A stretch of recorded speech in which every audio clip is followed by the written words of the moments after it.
Olá, sou a professora Roberta Matos, professora de redação, e vim aqui conversar um pouquinho com vocês sobre como fazer uma argumentação produtiva, legítima e pertinente num texto dissertativo argumentativo do Enem.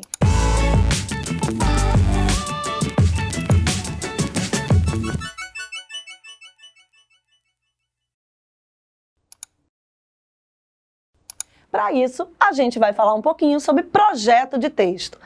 Cabe lembrar que esses aspectos eles são avaliados nas competências 2 e nas competências 3.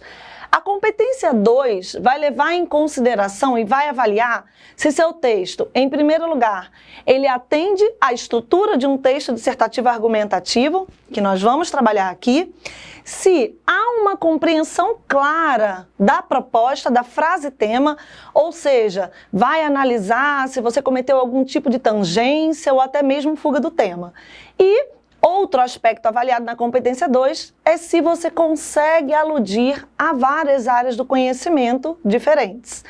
A competência 3, por sua vez, vai avaliar a produtividade argumentativa, seu grau de informatividade, se você traz para dentro do seu texto autoria e não se limita aos textos motivadores, se você traz novidade do seu conhecimento, do seu repertório sociocultural.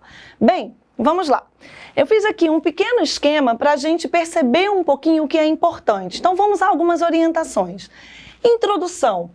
Introdução, eu costumo dizer que para iniciar o texto, o melhor lugar para você usar um repertório sociocultural mais original, legítimo, produtivo, que venha de uma subjetividade, como por exemplo músicas, literatura, filmes que você goste, até mesmo série, o melhor lugar é para convidar o leitor, é para convidar o corretor para o seu texto. Então, seria aqui no período contextualizador.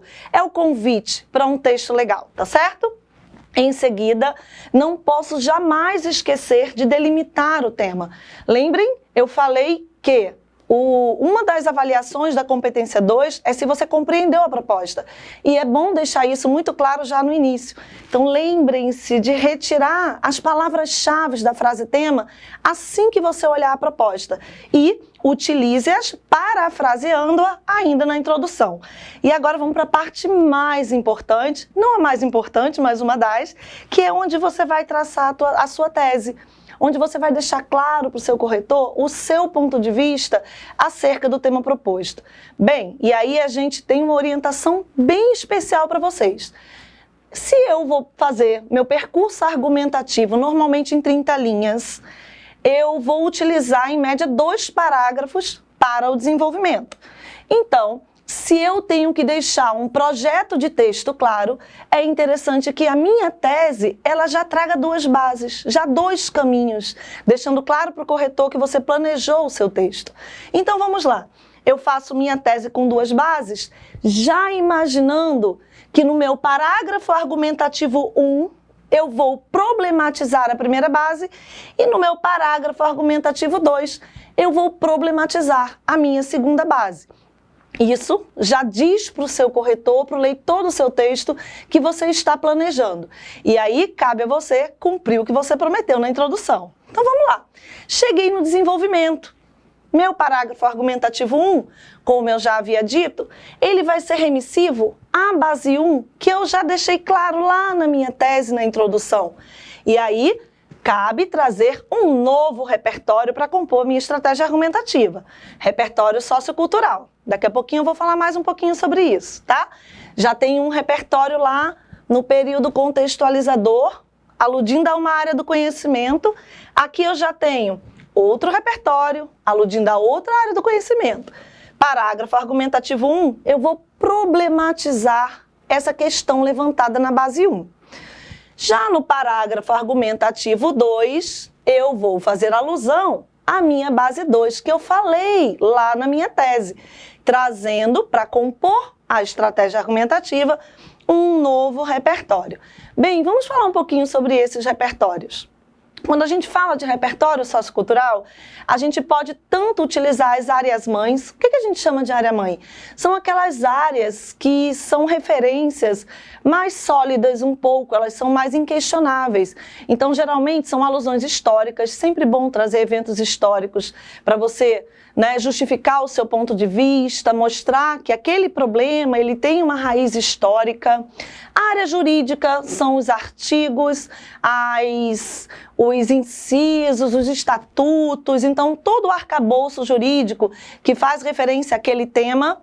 Eu tenho também a filosofia, as teorias de filósofos, tanto os filósofos clássicos quanto filósofos contemporâneos, filósofos da pós-modernidade, que estão sendo muito bem utilizados, né? E sociologia, então são essas áreas que são um pouquinho mais concretas, né? E eu tenho as áreas que não são menos importantes, que são as alusões de repertório sociocultural um pouquinho mais subjetivo.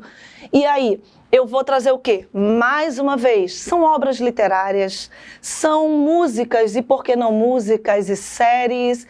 E essas áreas, esses repertórios, eles têm uma função muito importante, porque eles dão uma autoria muito legal para o seu texto. Ele traz o universo do candidato, então traz o universo, por exemplo, da juventude, o que a juventude está vendo e que tipo de relação ela consegue fazer com o que ela está consumindo de arte, por exemplo, né, com o tema que foi proposto pelo Enem. Então, o que eu sugiro? Que você saiba fazer uma abordagem de repertórios.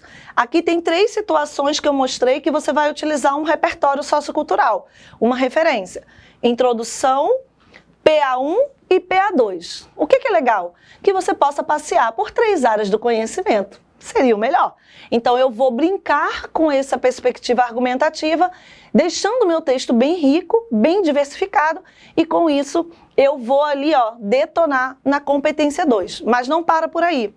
Porque na competência 3, que eu falei lá no início também, vai se avaliar se você faz uma boa ligação desse repertório com o tema, se você torna esse repertório produtivo.